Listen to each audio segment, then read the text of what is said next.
Hello everybody, my name is Daryl Beatrice. I'm an E1 field service rep, and I'm here to teach you about our new Bronto F116 RLP. So we walk up to the truck, we're going to notice that we have door locks on the outside of the truck, and as we open the door we also have door locks on the inside of the truck. One thing unique about these is we cannot lock ourselves out of the truck. We have to close the door, use the key to lock the door, or we have to close the door inside the truck and we can lock the door from inside the truck. Okay. As we walk inside to the cab door here, we're going to notice a fluid capacity tag. Fluid capacity tag is very important for mechanics. It's also really important for our firefighters as well. At the top of that tag we will find our shop order number. The shop order number for this particular vehicle is going to be 139755. Now that fluid capacity tag, every component that we put into a fire truck is listed on this tag. If this truck has it, it'll tell us the type of fluid and the approximate quantity. If the truck does not have it, it'll just say NA next to it. Like pump primer, it just says NA. This truck has a dry primer system. We don't have to worry about putting oil in that system, so it'll say NA. Also on the bottom of the tag we are going to find our tire pressures. You don't have to look at any books, you just look at the tag, we'll know what our tire pressures are in this truck. In this truck, it's going to be 130 psi for the front tires and 120 psi for all the rear tires. Okay. Again, as we look in here, we're going to have a warning tag here. Warning tags are going to be color coded. This warning tag is orange. Okay, we will have amber caution tags, and we will also have red danger tags. We have electric door windows here on this truck, and then again here's our door lock. Okay. Now for you guys who owned previous vehicles, our jump studs for our trucks used to be located underneath the pump panel, which is not a very convenient place to put it, so we've moved them into the cab. A lot more convenient, so you don't have to lay around on the ground and try to jump the truck.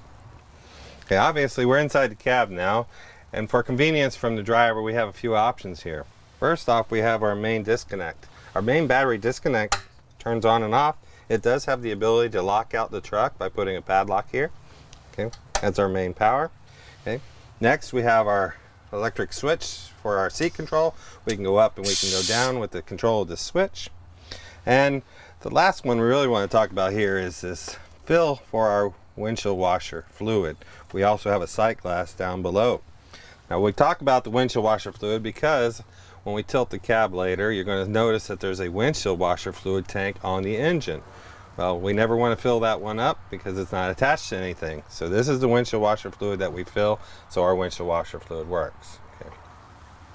The next series of switches we want to talk about are these right here. Now they're very important. Please take careful note of this one. This is our regen and regen inhibit switch. It should always be in the center position as you see here. Okay. When the light on the dashboard comes on and says regen, we can park the truck, we can push the button at the top. It is a momentary contact switch. Let go of the switch and the truck goes into regen. And we have a regen inhibit switch. If it's applied, the regen system is shut off. So as a morning check added to your new truck check, we want to make sure that you push the top of that switch and it springs back to the center at all costs. We'd never want to leave it in regen inhibit. Now regen inhibit switch is there for one reason and one reason only. If you guys are pumping water at a station and the truck decides it wants to go into hard regen, you can actually shut the system off by pushing this button. But once you do that, make sure you remember to go ahead and push that back into the center position, so now it's in automatic mode. Next one is our ABS diagnostic switch. And ABS diagnostics gives us a blink code. It's really for mechanics, not for drivers. Okay. Our next switch is our gauge mode switch. In the middle of the dashboard we have a small electronic screen right here. If I hit the gauge mode switch the first time, it'll show me engine hours. I push it again, it'll tell me engine RPM, and then push it a third time, it'll show me my odometer. Now this is a engine kill or engine emergency stop. If I push this switch, it will kill the engine by starving it of air. And once that switch is pushed, you must go to the other side of the truck in the wheel well and reset the valve manually. Okay. Now these 4 ports right here, these 4 ports, this one is for your engine, transmission, that kind of data for mechanics. This is your VMUX port. Okay. This one here is a phone cord. We can plug the truck in with a phone cord, run it into the firehouse, and you can make a call to E1 and they can troubleshoot the truck over the phone using a phone cord, and they don't have to send a technician out here to do that. And then lastly, this one right here, it looks like a little printer cable. Well, it is a printer cable, and that is where you get your diagnostics for your VDR or whatever your VDR is recording. Okay. Now the engine start stop switch is going to be unique for this truck, or actually unique for everybody nowadays. On all previous trucks we had a battery switch, we had an engine start and engine stop. No longer do we have an engine stop switch. The battery ignition switch is a 2-stage switch. We can push it to the center position and that turns on our battery. Now you're going to hear a few things going on when I turn this on. The second one, I'm going to turn the battery switch all the way on. When that comes on, it activates all the computers. The computers have to go through a self-diagnostic check. Once that's done, then we can start the engine. Once the engine's started and we're doing whatever we have to do and we want to shut it down, we always take the battery switch, turn it to the center position. That will kill the engine. Once it's no longer running, then we can go ahead and turn off the main power and life is good. Headlight switch. This is currently off. We have a center position which turns on our marker lights, and then we can turn on our headlights all the way on. Okay. We have a dimmer switch here. This dimmer, or bright and dim, is for our instrument panel. And then lastly, our windshield wiper. We can push for windshield wiper to wash. We can turn one direction here for our intermittent, and then we turn a little bit further. It turns it to low and then turns it to high. We have a controller here for our tilt. We can tilt our steering forward and back, and then if we push down, we can do our telescopic section of our steering wheel. We have our turn signal switch, and built into that is also our headlight high beam, and located right here is where you will find your emergency hazard switch. Okay.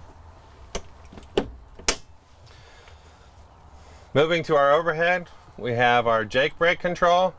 Now I'm from Florida, I don't know anything about ice and snow.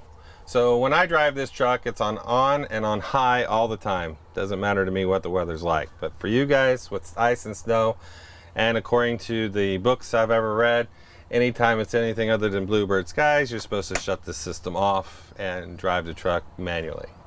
But for us, we leave it on all the time. This is our fuel gauge for our urea tank. It's a separate tank for your diesel exhaust system or your DEF fluid. That's located here. As this thing is being used, it burns at about 2% consumption, meaning every 50 gallons of diesel fuel, we use about 1 gallon of urea. When we get down below a quarter of a tank, there will be a nice bright LED lighting up to let you know that it's running low. Okay. Your rake core sensor right here is for your fuel water separator, and it will sound an alarm when you do have fuel in the water. This one here is a filter minder. This is a vacuum actuated system that, as it sees a lot of vacuum pressure, it'll start to open and indicate, letting you know that the filter needs to be recharged. Next one is our fuel prime. Fuel prime is really used for mechanics, not for anybody else. That's when they do filter changes or they try to get the water out of the fuel. They use the fuel prime to prime the system and help burp out any air that may be in the fuel system.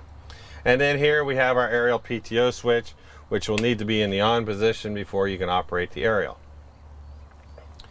Mirror controls are quite simple, just like your new cars. You got right control and we have left control. And then we have the up and down arrows to make the mirror move in whatever position is necessary. You also have a heated mirror switch. You have interaxle, differential, and you have diff lock. Now, difference between the two, interaxle switch. It is a protected switch, which means I have to activate a little switch on it to be able to engage it. The interaxle differential. On our trucks, the forward axle is driving all the time. On this particular truck, one wheel is driving all the time down the street. I engage the interaxle differential. engages the rear axle. And then my next switch here is my diff lock, engages side to side. So first we start off with one-wheel drive, then we switch the inner axle differential. We have two-wheel drive, one on two different axles. And then lastly we hit the diff lock, and now we have four-wheel drive on the back two axles. Okay. Now engaging and disengaging both these switches must be done while the vehicle is stopped. And once these are engaged, maximum speed rolling forward or in reverse is going to be 20 miles an hour. Here we have our pump heater switch, and then we have our siren horn switch.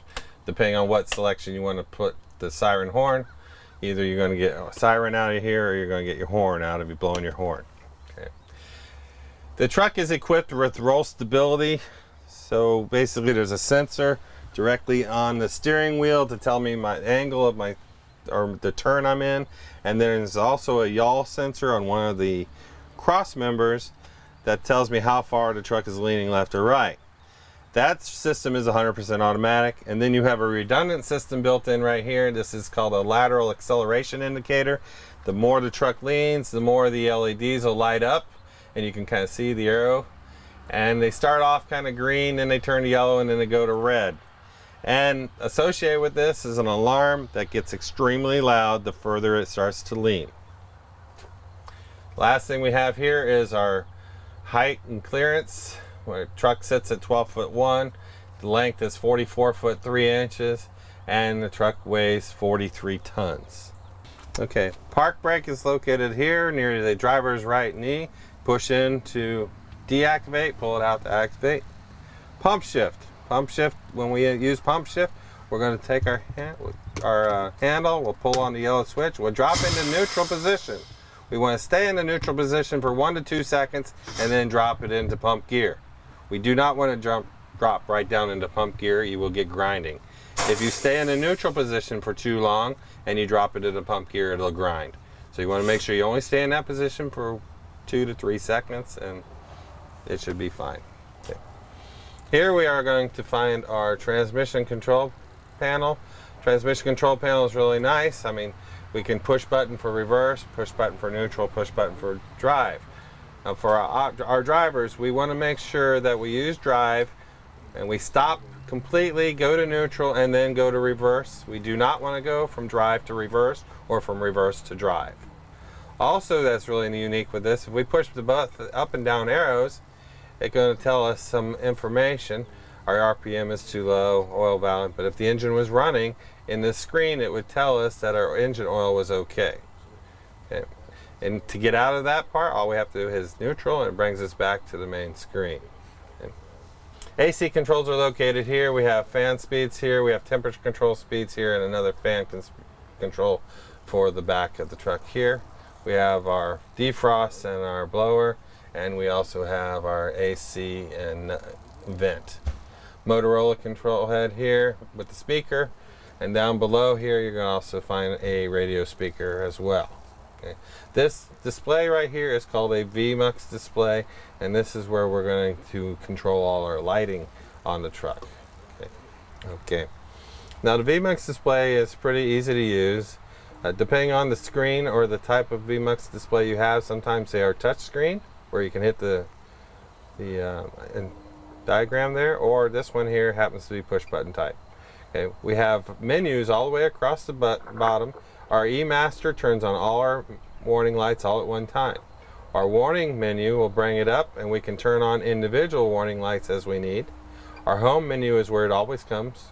It'll show us our seating arrangements, who's seated, and currently you can see that I'm seated in a seat without my seat belt, but we're not getting any kind of alarm because the engine's not running. Our system information screen, we go through, we got some warning event acknowledgments, we have warning event information, voltage, displays, and our VMUX menu itself. And when we get into this particular screen, this is really for doing some troubleshooting, that kind of thing like that. And now display night mode, if I push the night mode, it brightens it up, and then we can normal, and then night or dim. And so it's got a bunch of different levels. Me personally, I like it on the bright so I can see it no matter what. Our auxiliary system here, you're going to find door jar, load manager, compartment lights. We have another auxiliary screen brings it up. Now this is where you find your floodlights. So we do hide a few of the lights that are on the truck in some of the auxiliary. And then last, we have our fast idle.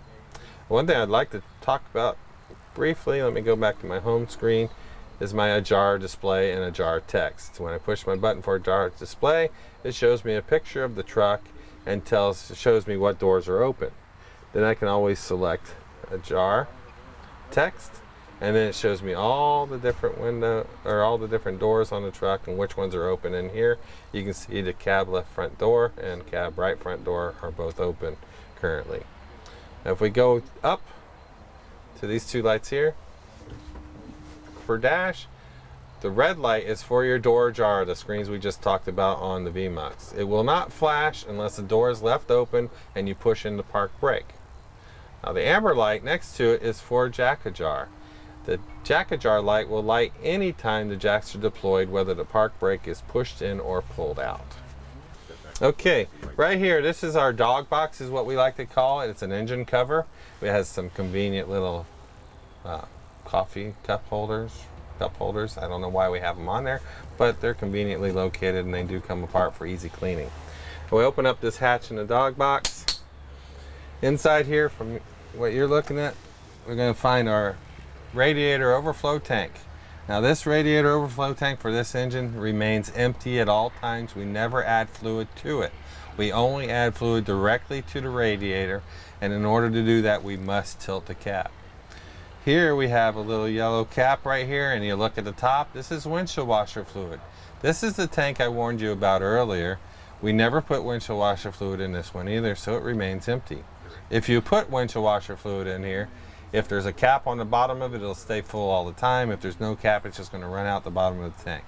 Next we have the engine oil dipstick located here. Here we will find our engine oil fill. I know it's convenient, but we don't want to fill engine oil while the cab is down. We want to tilt the cab to do so. And then lastly, in this compartment, we will find our transmission oil dipstick located here. Now here we're going to find our battery compressor, or our battery charger and air compressor plug. These are Shorelines. We'll have our gauge for auto charge, and then we also have a block heater. I don't know what you need a block heater for. Florida doesn't ever use those, but maybe it's something to do with winter. Other thing about this auto eject system is, if you are not strong enough to plug the plug in all the way until it clicks, it will not auto eject. So make sure you plug it in properly.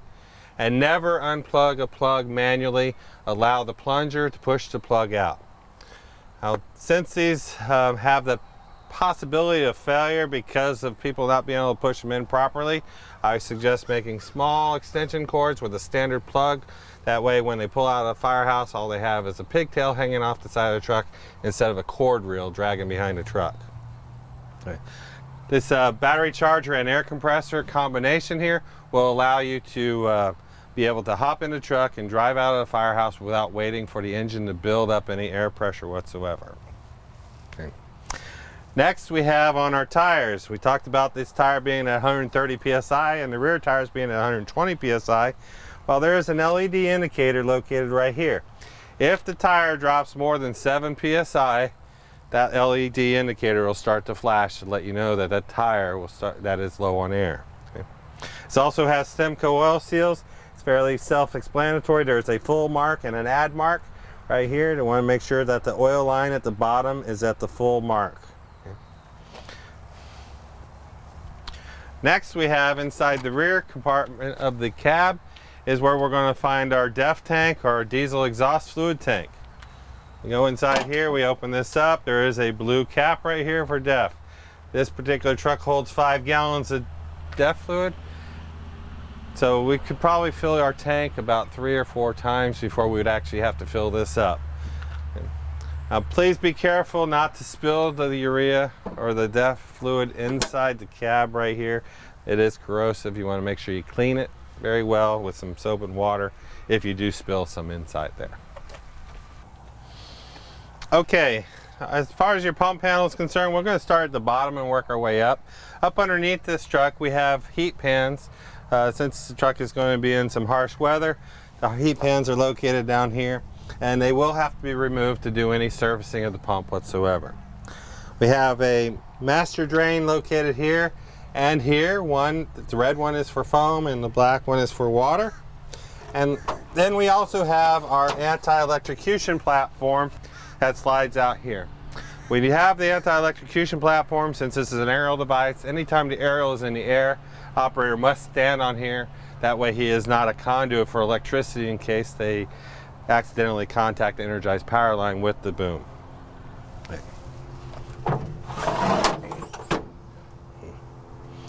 As going forward, everything is color coded on this truck, all your drains right here.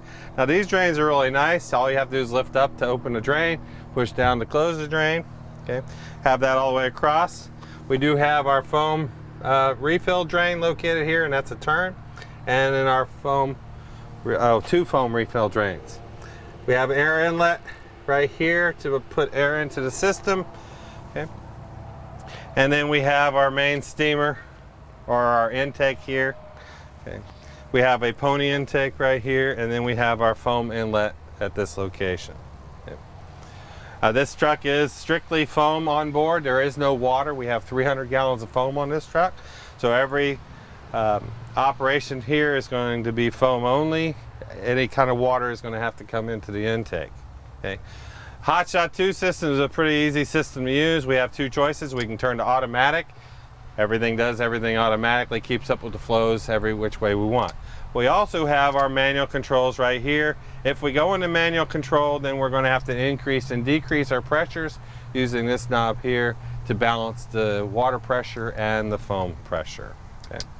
And as we turn these on and off, we will get the corresponding lights to let us know what system we're working. We have a foam fill pump, foam tank pump, or foam tank to pump, and foam tank fill. We have an indicator here if we have foam restrictions in any of the system. And then we have our manual override valve right here for this particular discharge. Pump primer, just pull the prime. There is no reservoir to fill on this for you old timers that are used to that. This is a dry primer system. Now you have a pump cooler and engine cooler. Again, these two only work when we're hooked up to the hydrant. It's going to use hydrant water to cool off the engine and cool off the pump. Okay. We have pump heaters. This is for winter time.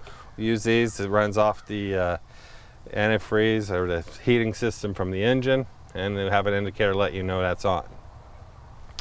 Your pressure governor located here. Pressure governor is pretty self-explanatory again.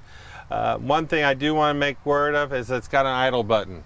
Idle buttons are red for one reason and one reason only. They're for emergency use only. A good pump operator will always increase and decrease his pump pressures, and you will never hit idle. It is especially important on this vehicle. This vehicle has a Bronto sitting on top of it, and if you are at low idle with your pump panel and you're operating your booms at the same time and you hit idle, guess what? You're going to probably stall the engine. So we want to make sure you never hit the idle button. You always increase and decrease there.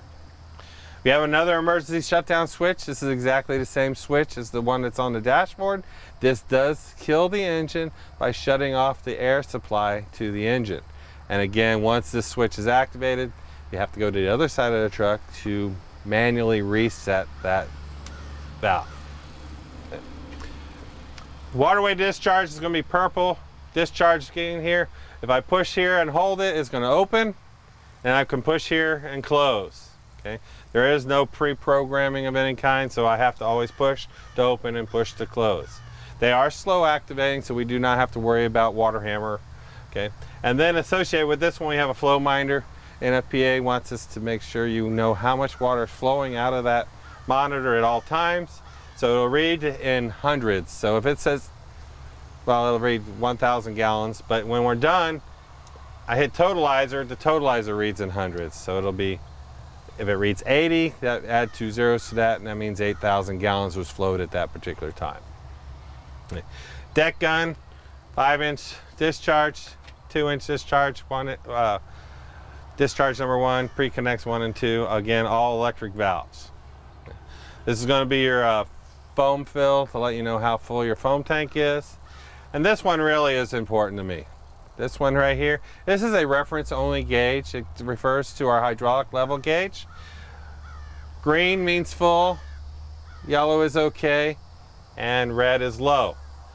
Next to yellow, it says okay. I get a phone call about once a month, says my okay light is on. What do you want me to tell you? It's okay. It does not say call Daryl and ask a question. Okay. Over here, we're going to have our metering bypasses. The bypasses are located on the 3 largest discharges. That way we can actually turn the knobs to get our discharges.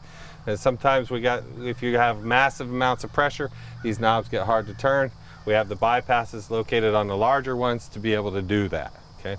Each one of the metering valves has got pre-selections. We have off, 1%, 3%, and 6% for all the different discharges. And then lastly over here we have our deck gun controls for this deck gun directly here. Our intercom system, and we have a voice command, and we have to push to talk at this location. There's another one of these, 3-way communication at the turntable. It is also push to talk, and then another one at the bucket, which is hands-free. So if you're up in that bucket and somebody shakes the truck and you start cussing, everybody around the truck's going to know it. Okay. And lastly, up very top, we have our intake and discharge gauges. There is 2 test ports up there for third party to do testing at that location also. Okay, the first compartment next to the pump panel with the long skinny compartment we need to talk about a little bit. Inside this compartment you are going to find a disconnect switch for the entire Bronto. It's located inside here. It is a big L-shaped latching switch that you have to turn off and on. I bring that up because somebody's going to reach in this compartment, they're going to hit that switch unknowingly, and it will kill the Bronto, and we don't want that to happen. As we proceed down the side of the truck, we'll open up this first storage. This is a small storage space. Okay. We try to occupy every spot on the truck so we can give you as much storage as possible.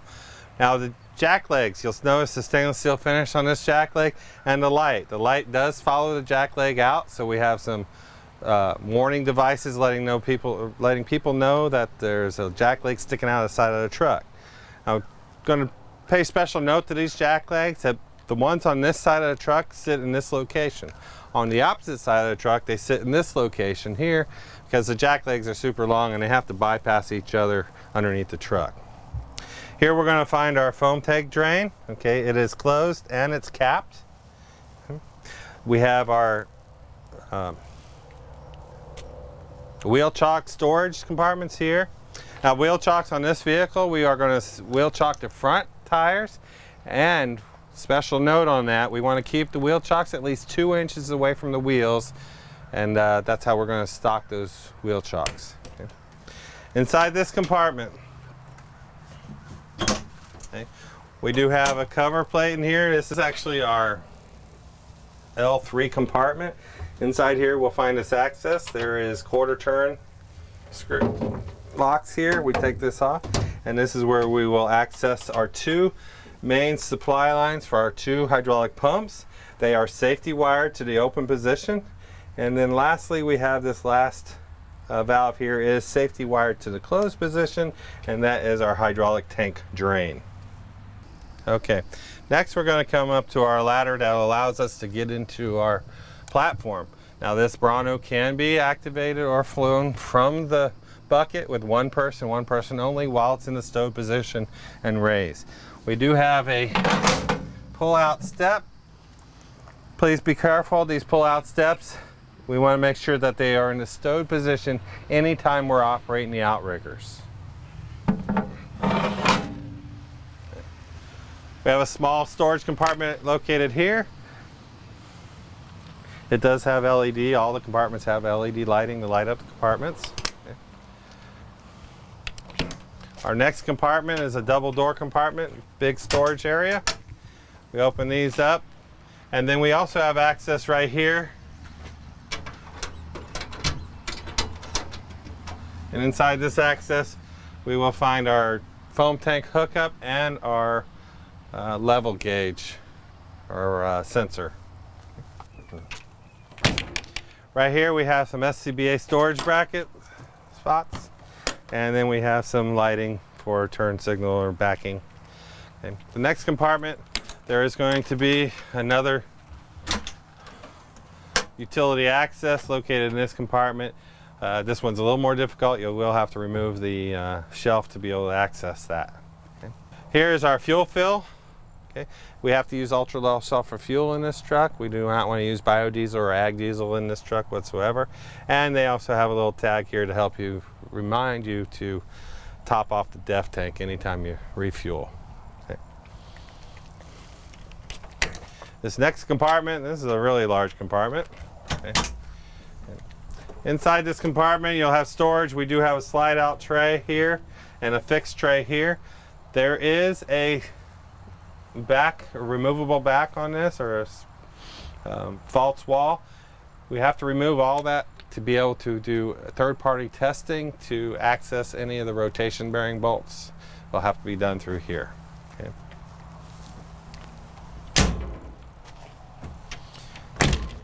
Now we have our foot plates here. When do we use these plates? Well, I can tell you, anytime you want to use the aerial device, you want to make sure you put the plates down. It doesn't matter if you're sitting on a foot of concrete or out in the grass, you always use those plates. Okay. Down below here, you're going to find relief valve drains. You got 2 relief valve drains right here. Real important for winter time to get all that water out of that system. But if you leave the relief valve drains open while flowing water, it will not allow the relief valve to open at the proper pressure, so make sure those stay closed. Last compartment on this side is going to be our generator breaker panel, and this truck is equipped with a portable onboard generator. Actually, it's not equipped with it, but it's customer supply. Okay, the breakers here are going to be GFI protected. GFI protected breakers need to be tested weekly, so the generator must be on. And you can go into this breaker panel, push the yellow button, which will chip the breaker, turn the breaker all the way off, and then reset it. That way you know the breaker is working properly. Okay, on this particular jack leg here at the back of the truck, you're going to notice that the foot pad is mounted at an angle. The reason we do that is we have what we call a departure angle from the back of the tire to the back bumper. There's an angle there, nothing's allowed to protrude into. So we go ahead and mount this at an angle so when it's sucked up, it's outside of that departure angle. Next one we have here is another pull-out step. You guys have to eat your Wheaties to be able to pull that out. Now this one is real important. Our engineering department did not design this step to support 70,000 pounds worth of truck. So make sure that you put it in a stowed position before operating the outriggers. Okay. Here you're going to find 2 relief valve drains. Relief valve drains are there to get rid of any water on either side of the relief valve in the wintertime. But if you leave these relief valve drains open, the relief valve will not function at proper pressure. When we talk about the pressure, this knob right here that you don't have a control of is being adjusted by third party on an annual basis. We pre-adjust it from the factory at 250 psi approximately, and that way it protects the waterway from oversurging from the pump. Okay? Make sure that both these valves are closed anytime pump operations are being performed, and life should be good. Okay, as we come around to the back of the truck, and notice we have an electric valve here. This is unique for this truck. This is a waterway inlet outlet. So the valve allows us to close off the pathway going up to the boom and allowing us to use this as a discharge. This port is here mainly for another truck to supply water to the Bronto in case the pump on the engine is either already at full capacity or for one reason or another is not working properly. We also find a pressure gauge here. This pressure gauge will allow you to know that there's pressure on this T-handle before taking a dead blow hammer and trying to knock it off. We have a waterway drain here. We pull to drain the waterway, close to shut the waterway. Okay. Backup camera is going to be tied into the VMUX system. It'll turn on anytime the truck is in reverse, and you can select the button on the VMUX system to see out the back anytime you'd like. This is our ladder tunnel, And in this ladder tongue, you have some storage for a ladder, but then also there's a platform, a slide out platform, and it's pre-wired for your generator. Inside of this compartment, we're going to see all kinds of caution tags and operational tags that are going to be necessary for operators to look at while they're doing operations. Okay, and most of them are going to be red danger tags, again having to do with fall or electrocution hazards.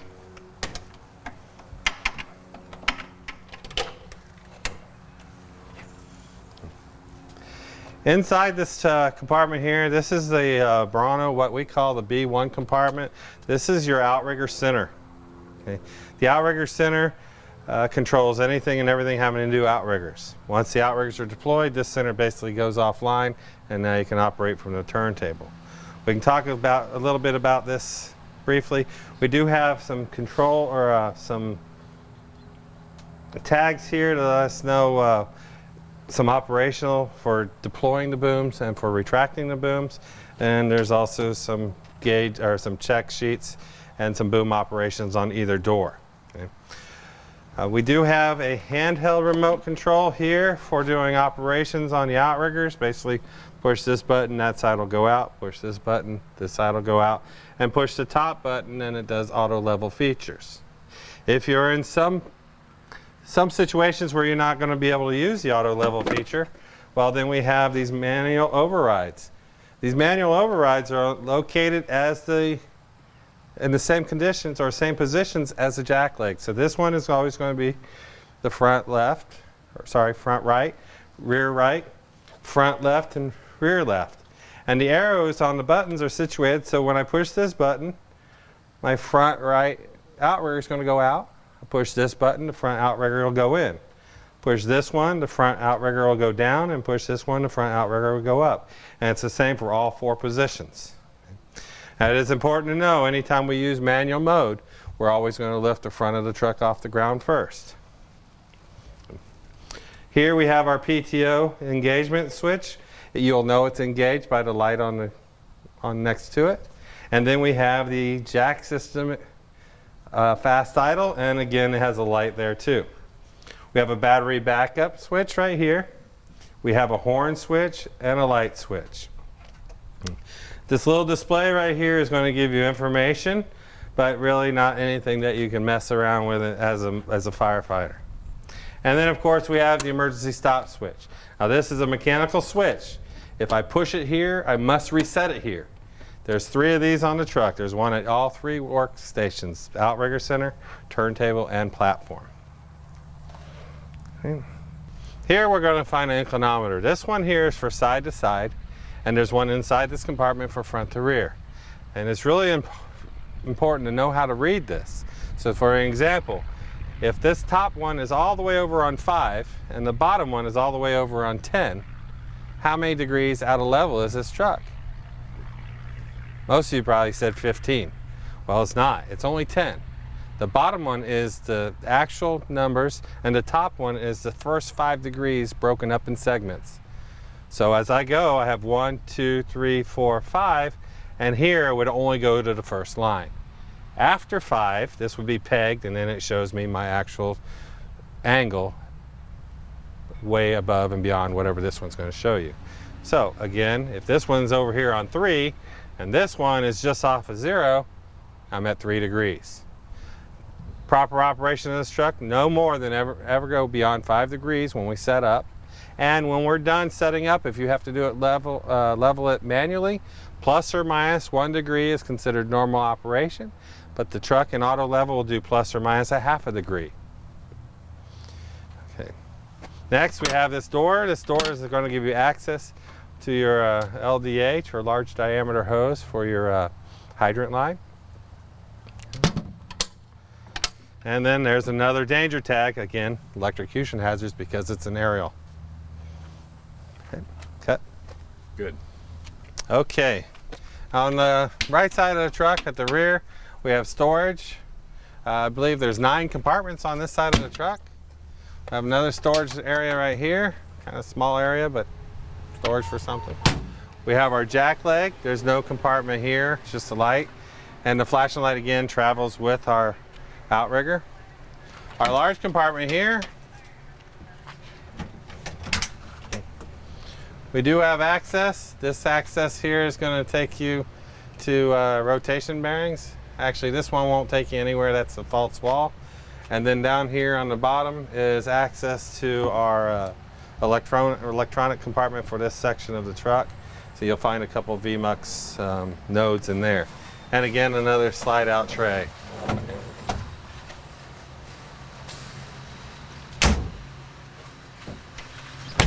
Storage for our jack pads.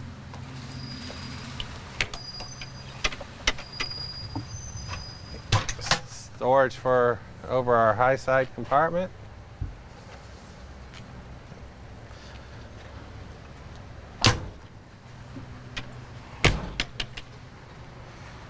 You'll note there's no fuel fill on this side of the truck. You can only fill this truck from one side, not both. We have storage again for SCBA, and then cornering light. Another high side compartment. Some more storage with one shelf.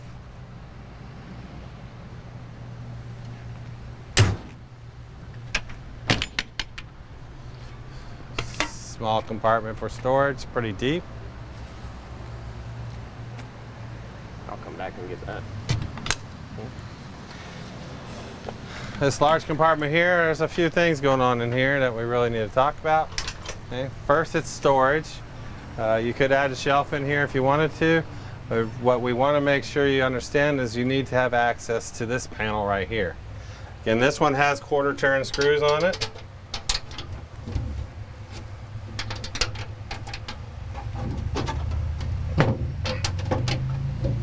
Okay. I reach in here.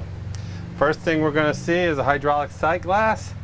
Now that sight glass shows us a few things. It shows us our fluid, it shows us the clarity of the fluid, and if you look close, there's a thermometer in there to tell us what the temperature of the oil is also.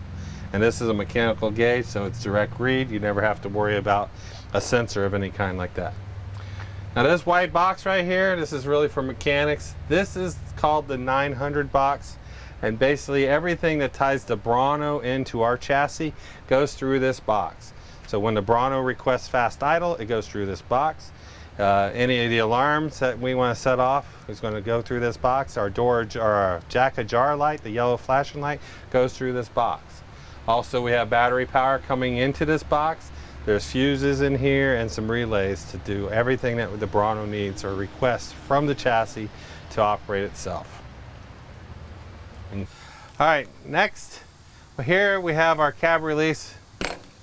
Inside of here, we're going to find you'll find a yellow switch here. Push up to go up, push down to go down, and then there's a manual release here. Plus, there's a little needle valve down here that makes sure that the jack stays in the position that you want it to be in. There are instructions right here on the door to tell you how to use the jack system. Okay, of course, the caution tag here on this is probably the most important caution tag ever, is you must raise the aerial device or the Bronto device 20 degrees before tilting the cab. We do not have an interlock system between the cab and the boom, so we need to make sure we lift the boom before tilting the cab, or you will hit the boom with the cab. And now we have a sign, a warning sign here for our exhaust. You see our exhaust pipe is here, and this area is going to be quite hot because it's really close to exhaust. Okay, so you might want to watch what you put in this compartment. We have a long skinny compartment that matches the other side, but in reality there's no access to anything in this compartment for firefighters. This is really for mechanics to be able to have a little bit of access into the componentry that's here, and also an inspection port for mounting of the Bronto to the chassis.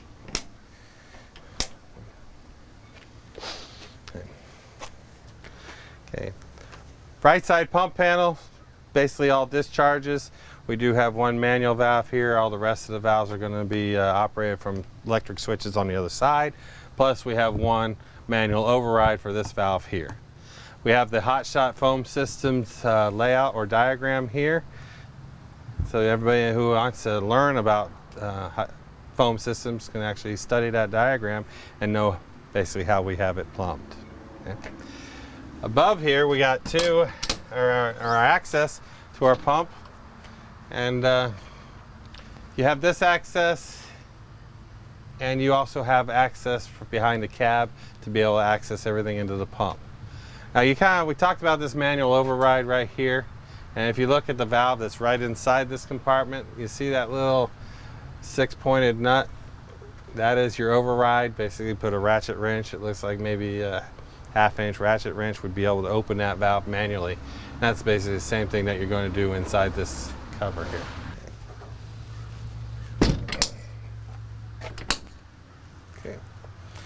Okay, we have a manifold drain here, a steamer drain, your discharge number 2 drain here, and your 5-inch discharge drain located there.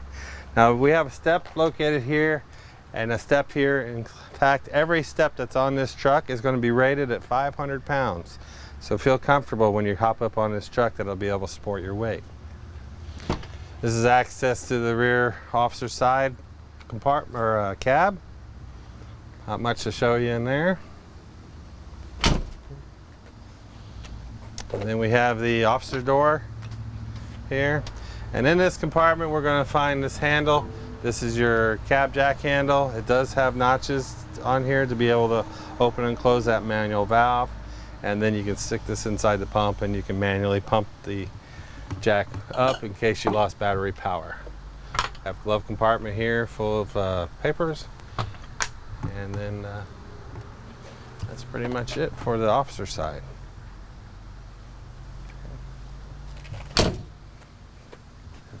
All right, on the front of the cab, we really don't have a lot to talk about. You do have a really nice Canadian flag painted into your grille. It's a nice looking grille. We don't want to mess that up. Okay. Now the front bumper has a little shelf on it. If your shelf is your house is anything like mine, every flat surface on it's going to have something sitting on it. So we want to make sure to keep it clear. Now, your real popular thing nowadays are these Yeti cups. Yeti cups. Anyway, you want to put that right there, and then you want to go around and tilt the cab. Guess what's going to happen? It's going to pop that headlight right off the front of the truck. Those Yeti cups are a lot stronger than you think. So please make sure that stays perfectly clear before tilting the cab. Okay, now for our startup procedure and introducing or turning on our Bronto. First thing we're going to do is turn on our battery switch. We turn it all the way on. Let the truck do its self-check. Gauges will go through a full function. And once they do that, we start the engine. Then, how the rest of the procedure is going to be for Bronto engagement. I put my foot on the brake pedal, pull out on my park brake to make sure the park brake is applied, check to make sure my transmission is in neutral, and over my head I'm going to turn on my aerial PTO, engages, and then I let go of my foot switch and I exit the vehicle and go to the back of the truck. We're going to come around to the back of the truck here. We're going to open up our compartment for our jack legs.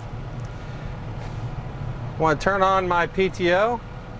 The green light comes on letting me know the PTO is engaged. Then I hit my fast idle. Grab this switch.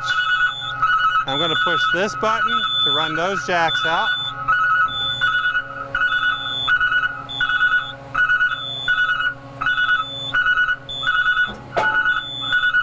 I'll go to this button and run these jacks out.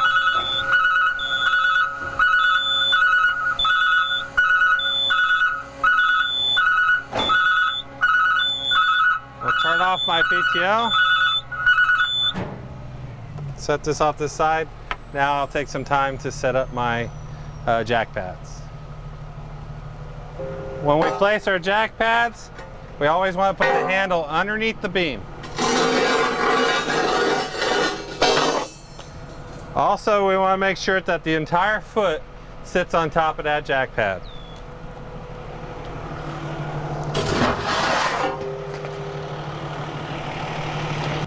All right, once we have our jack pads set on both sides, we're going to go ahead and turn our fast idle back on. And then we're going to go to the top button and push and hold that.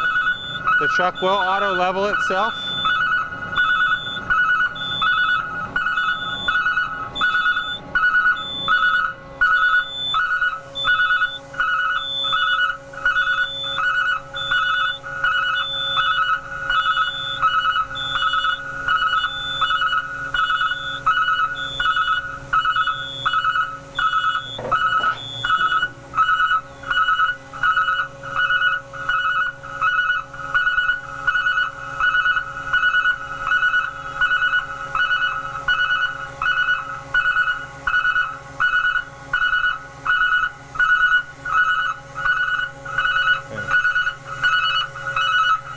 Turn off our fast idle. You notice on this little display screen, this little green indicator came on, letting us know that we have ground pressure and it's good to fly. Second part of that is we want to make sure that all the tires are off the ground before we operate.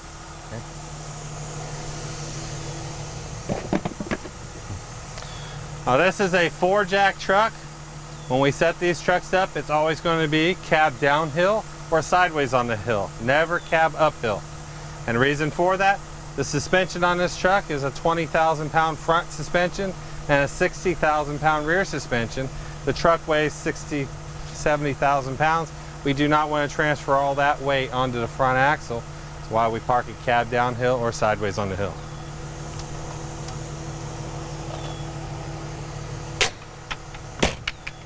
Now we're at the turntable. We'll take a look before we open up anything. Again, we have our danger tags for operations. We have a boom operations tag. This yellow protected switch, this is a bypass for the working cage emergency stop button. This is our turntable emergency stop button. If for some reason somebody is in the cage 100 feet in the air and they fall and they activate this, the operator at this point can open this cover, push that button and override that stop circuit from that's activated in the cage. Okay. We have an alarm system. We have a couple outlets right here, but these two outlets really don't have anything to do with firefighters. In fact, I think this 12-volt outlet is something in Finland and can never find anything that'll work in there. All right. The selector switch have three positions actually. The middle position is off. Position 1 is for operations here at the turntable, and position 2 is for operations at the bucket. And then lastly, this is our bleeder button. At the end of all operations, we need to push and hold this button. Okay, once the system bleeds down, we can let it go and we can get off the truck. So for us to get started, first thing we want to do is we're going to turn on the switch to position 1. I'm going to grab this handle, open up this display, and we have two controls, two big controllers. First one over here on my right, moving forward, is going to be main boom down. Pulling back is main boom up. Pushing to the right, the main boom goes right. Pushing to the left, the main boom goes left. And we can do any combination of those. So I can do left and up, and I can do left and down at the same time. I can do right and down, and I can do right and up. On this side, we have jib boom open, jib boom closed, main boom extend, and main boom retract. And again, same as the other, we can do any combination of those that we want all the way around in a full circle. You'll notice there's two buttons on top on this unit. They do nothing. Two buttons on the front you can't see. This one here will rotate the bucket to the right, to the left. This one will rotate the bucket to the right. And if you push and hold both of them at the same time, it will self-center the bucket. Okay. Now if we look at our display screen right here is our home screen. It's going to show us a few things like what we can and cannot use. Currently we have two green jack leg saying that we have good ground pressure. We have a green light here that says that our bucket's in the center. And then we have a bunch of red crosses going throughout my whole boom. Well, we have no movement until I step my foot on the foot throttle. I push my foot on the dead man switch or foot throttle, I get RPM, and now I have limited movement. So now I can see if I have a green arrow here and everything else is red, it means the only thing I can do is I can lift my main boom. So I do that by pulling back on my joystick. And I do it slowly. I want to make sure the boom starts to lift nice. Once I get some movement, I pull back a little bit more. And I'm watching the bucket the entire time. Once that bucket clears all that aluminum down there, where I think it might be able to hit, then once it clears that, then I go ahead and pull all the way back to get my boom to raise faster. Now this is at full throttle, okay? And the only two movements I have currently is my main boom up and main boom down. In order for me to get any kind of rotation, let me go a little bit higher.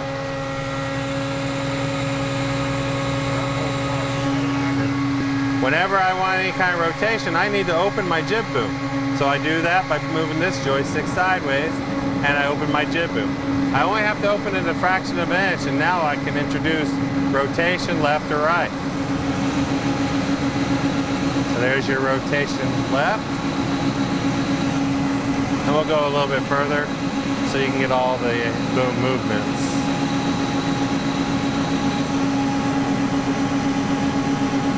Alright, so there's my rotation. I'm going to open my jib boom a little bit more. I have to have at least 5 degrees of separation, and then I'll be able to extend. So now you can see how much separation I have, and now I can extend my boom.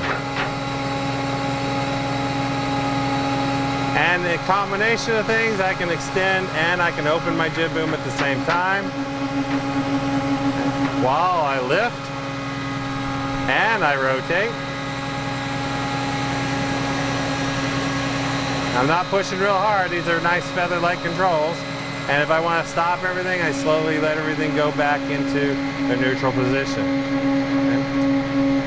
Now, a few other options that are going to be on this truck are my weights. Right now I have a scale right here that says I can have 4 people in the bucket. Well, I can always change that to 3 people or 2 people, but if you do that, make sure you remember that you did that, because every time you change the amount of people that are in there, you change the envelope that the truck will work in. Okay.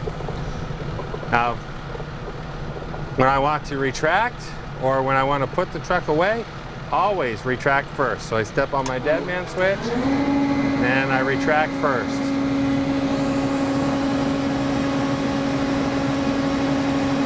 Always retract fully. And when we're doing retraction, the retraction throws people off a little bit because it has a little bump when it slows down, and then it goes all the way into the bed. You feel that little thing? And now we got that. Okay. Now I want to close my jib boom next.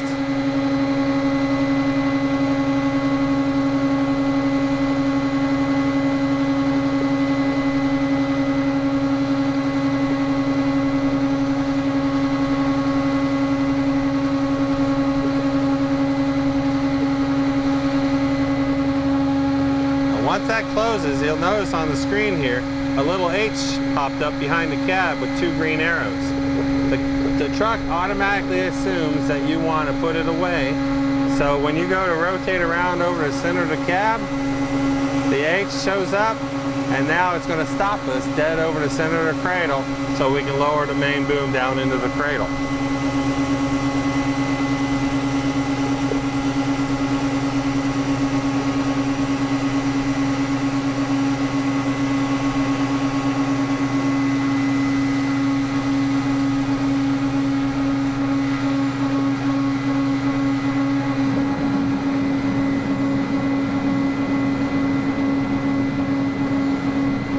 Now you notice the 2 arrows changed to 1 down arrow on that H. And now we can go ahead and lower the main boom into the cradle.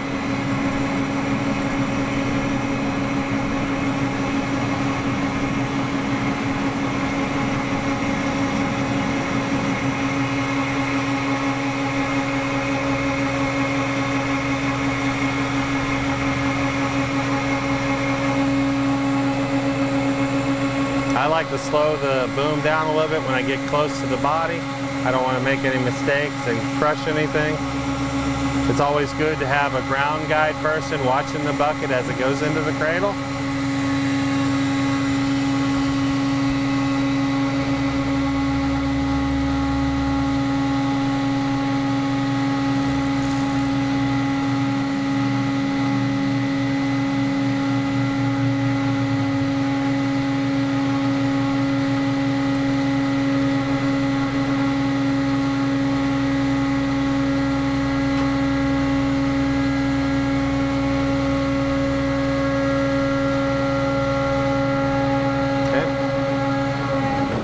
Once the boom is all the way in the cradle, we close this up and we're going to push the bleeder.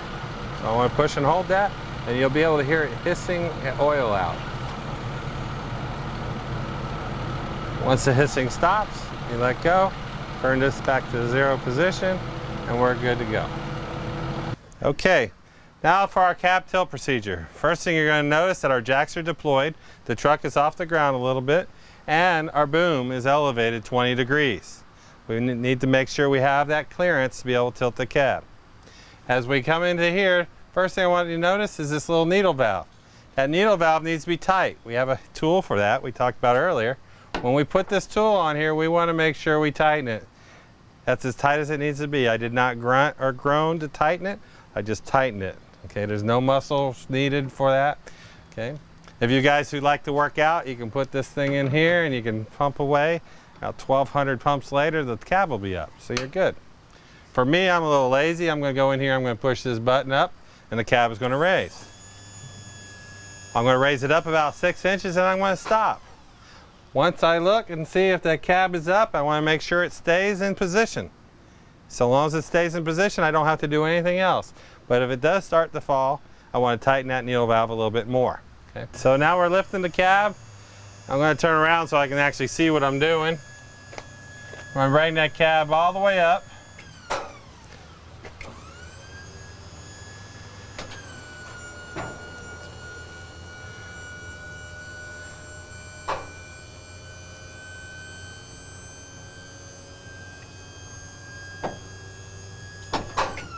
Okay, did you hear those two noises clicking in there? Well, those two noises are a prop rod. Let me show you the prop rod. Okay. Now when we tilt the cab, we always want to make sure that the prop rod falls down on top of that bracket. Then I'm going to use the hydraulic system and I'm going to lower the cab gently down on there. I don't want to support the weight of the cab on the prop rod, but I want to make sure I lock it in place. So let me do that. Okay, once that prop rod falls into place, I'm going to lower the cab down gently on that prop rod and I stop right there. That way I know that the cab is secure and I can do any work I need to do underneath the cab. Now we're talking about the emergency shutdown several times. There's a switch on the pump panel, there's a switch on the dash for emergency engine shutdown. This is the emergency shutdown. When we activate that switch, that little lever is going to latch, basically cutting off all air supply to the engine. And then you have to, when you throw those switches, come over here. You'll be able to reach inside of the wheel well to get to this switch, but you will have to manually push this to reset it. Okay. Next thing I want to talk about is the turbos. Turbochargers today, they're quite expensive, and I would like to put out there a general rule for you guys. Anytime you engage an aerial PTO, a generator PTO, or a pump, those are all PTOs, that means that engine is working. Anytime that happens, when you come back to the firehouse from an event like that, allow this turbo to cool off by setting it on the apron and letting it idle for 4 or 5 minutes, and then backing it into the firehouse. That allows the colder oil that's down in the oil sump to come up to this weep line and cool off that turbo, and then you'll get longer life out of the turbo. Also on this side, you're going to see your oil, fuel or engine oil fill here, and your transmission fluid dipstick here. On this side, this is one of the cab latches. You have a cab latch on both sides of the truck. On this side, we have a physical switch that says that the cab is down. Okay, and there's a light on the dashboard that says ajar if the cab is not secure. We have two things that actually light up that light. One is this physical switch, and then in the hydraulic system for cab tilt, there is a pressure switch that has to read 0 psi before it allows that light to shut off. Okay. Right here, this is your DEF tank or urea tank or DEF fluid tank. It is 5 gallons. It shows you 5-gallon capacity right there. And again, you have a tag on your fuel fill that says they want you to top this off every time you fill up with fuel. But again, it burns at 2% consumption. For every 50 gallons of fuel, you'll burn about 1 gallon of the urea. Okay, we move back up here. Now this black cylinder here, this is going to be your power steering reservoir. And on the back side of it, there is a sight glass that is visible through the dog box if needed to check that.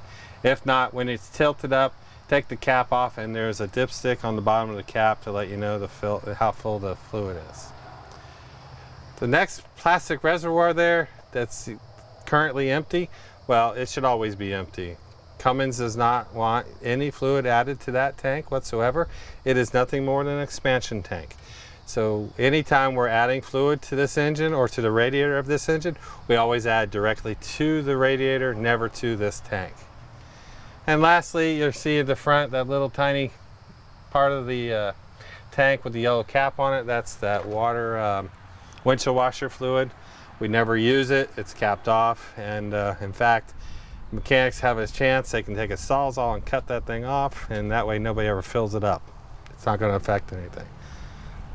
Now, for lowering the cab down, we were going to lift the cab up off that pedestal or off the prop rod, pulling on the handle, making sure the prop rod is pushed against the piston, and we're lowering the cab down. And you can see how the prop rod swung against the lifting cylinder, and we're going to hold it there, and we're going to lower the cab down. As the cab comes down, you'll feel the cable start to pull away from you.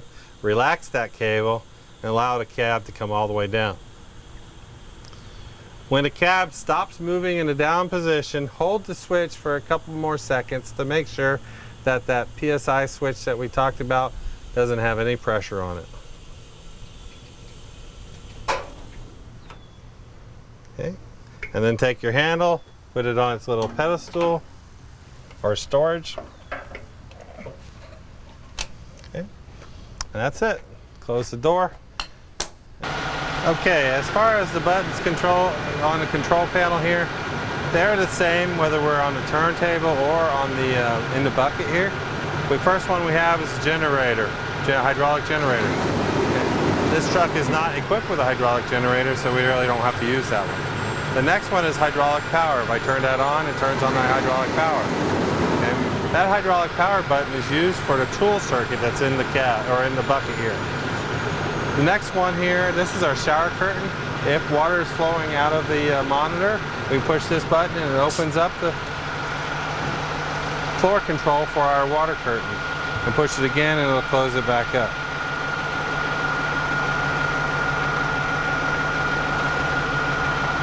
Here's for lighting on the boom. The next one here looks like a battery. Well, that represents the battery pump. And then we have the manual button for tilting the bucket. If we push and hold this and operate the controls, the up and down arrows, we can actually tilt the bucket up and down. We really don't want to do that. The truck stays level automatically at all times. Now, without that being pushed, these four controllers right here operate our monitor on the front of the bucket. So I go right, I can go left, I can go up. Maybe I can go up. No up. Oh, up. Pushing the wrong up. And then down. The stowed position for this monitor is always going to be all the way to the left and all the way down. That's the proper stowed position. On the other side, on the top here, we have stream and fog. That's just moving our nozzle in and out. This is our PTO start and stop. We can stop the PTO, we can start the PTO by putting that button, and then we can look at the green LED and make sure that that is lit. The next one is our rung alignment light. That green light tells me that my ladder is safe for climbing. As I'm extending and retracting, if I push that button one time, it will stop me automatically at the next rung alignment. Okay. And then the green light will show up again. Now the turtle button. Turtle button basically is slow speed for the Bronto movement. So if you get close to a building and you don't want to, you feel uncomfortable with the controls, push the turtle button one time, and now the controls move super slow. We have a horn button. You can hear that beep back there, vaguely. It's a horn, just a signal horn, to allow the operator to know that there's something going on. And then here we have our jib boom control, and then the multi-purpose button. Now the multi-purpose button is really important on this truck because it allows you to do lots of things. Like here on the screen here, we have a working envelope. But right now, if we looked at our truck, we are going to be sitting less than a foot off the ground. This truck is equipped with a ground sensor And when we get approximately 1 meter from the ground, about 3 feet, it's going to light up this screen bright red and will not allow you to go any further down. You must push and hold that to be able to get close to buildings. Same thing for cap. Oh, there it is. It just showed up. That's our ground protection. Another thing that it does, if you look at this little screen, you see the cab is bright yellow right now. That tells me that the booms are in the cab protection area. We're not allowed to move in the cabin protection area, but for this example, we had to get here. So I just push and hold that button while I'm operating the joystick, and I can get into that cabin protection area. As far as the display here, there's lots of things on our display. We have our emergencies. If anything was going any kind of fault, it would show up in this screen here. Okay. Get back out of that. We'll get a menu again. Brings us back. Now we have our personnel. We can add and take away personnel. And that means that we're going to get different limits when it comes to how far we can reach out. But being 4, we don't have as much reach as if we were on 2 people. There's a bunch of little icons, and you really should refer to your owner's manual when it comes to all these different icons. We could go through each and every one of them and talk about each one, but it would be really tough to talk about every one of them. But here we have 1, 2, 3, 4 people, and we could actually assign a name to that person, and that person's controls would act this way. We can change the program for another person, allow him to operate the truck in a different manner, and so on and so forth. We could do that throughout the whole program. Stand by for 1 second. All right. All right. Let's go back to our home screen now. We'll go to our home screen here. Get out of that. Get out of that one. And now we're back to our regular screen. This is the one that firefighters are going to use 99% of the time.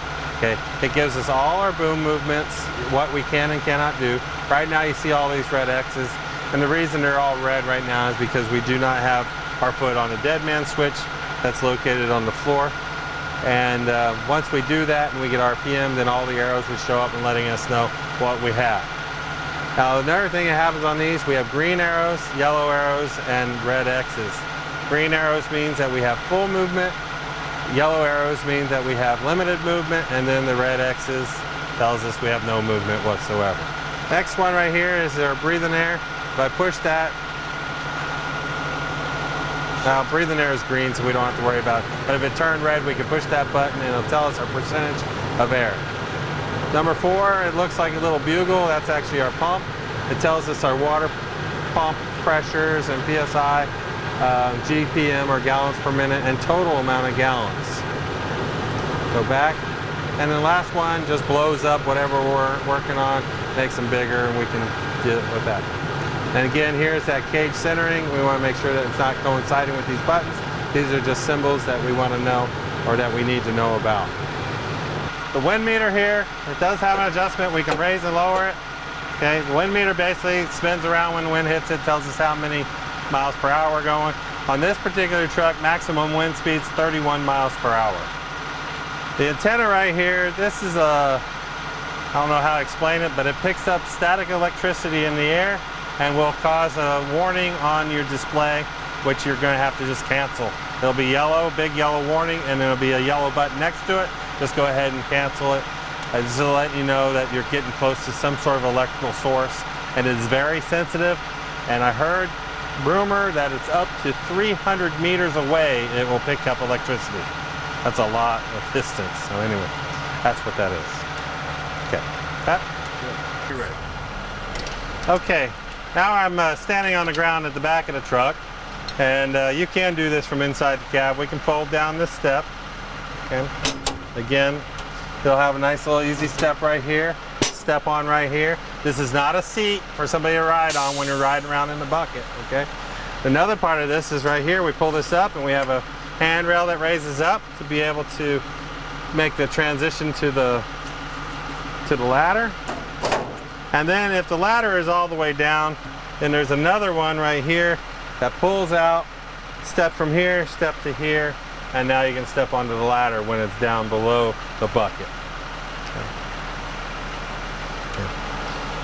Inside the bucket right here, these 2 ports right here, They're just plugged right now, but there is breathing air at this location, and there should be a rating of like 100 psi for these. And we don't put the fittings in here because there's a multitude of different kinds of fittings that can fit in here, so we just plug them and let you know that you have the availability. We have a 110 volt connection point here.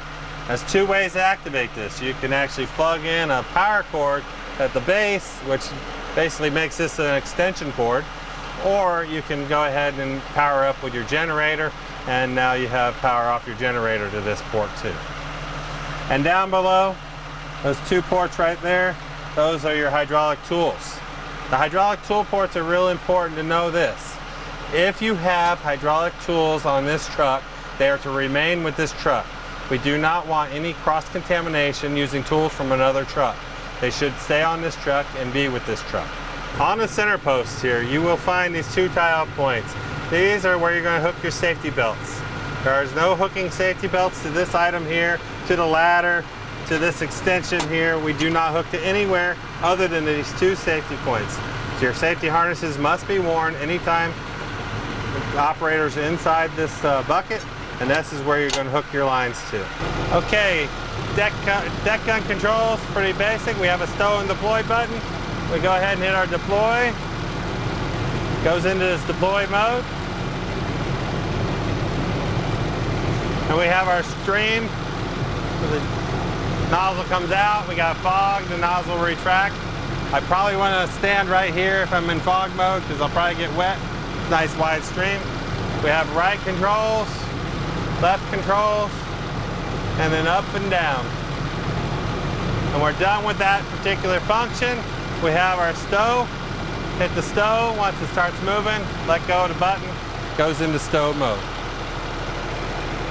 We have a 300-gallon foam tank on this truck. It's a yellow tower on top of the deck there. And you know it's foam because it has a vent system on top. And on there, imprinted, tells you that it's a 300-gallon tank. If you open that up, this is there so you can fill the foam tank manually from buckets, or you have the onboard foam fill, which you can use electronically and just suck out of the buckets while the buckets are sitting on the ground.